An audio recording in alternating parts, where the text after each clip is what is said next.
Praise the lord. ఈరోజు దేవుని యొక్క వాగ్దానం, నేను నిన్ను మరిచిపోజాలను. యెషయా గ్రంథం 44వ అధ్యాయం 21వ వచనం. ఇలా తల్లి అయినా మరచును కానీ నేను నిన్ను మరువను అని ప్రభు అయిన యేసుక్రీస్తు తెలియపరిచారు. నిజమే, స్త్రీ తన గర్భమున పుట్టిన బిడ్డను కరుణించకుండా మానుతుందా?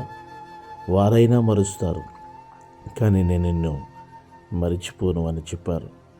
ఇదిగో నేను విడువను, ఎడబాయను, దిగులు పడకుము, జడీకుమని సెలవిచ్చిన దేవుడు శ్రమలో మనకు తోడై ఉంటారు, అనారోగ్యములో మనకు తోడుగా ఉంటారు, సదాకాలం మరణము వరకు కూడా మనకు తోడుగా ఉండే దేవుడు మనలను మరువని దేవుడు.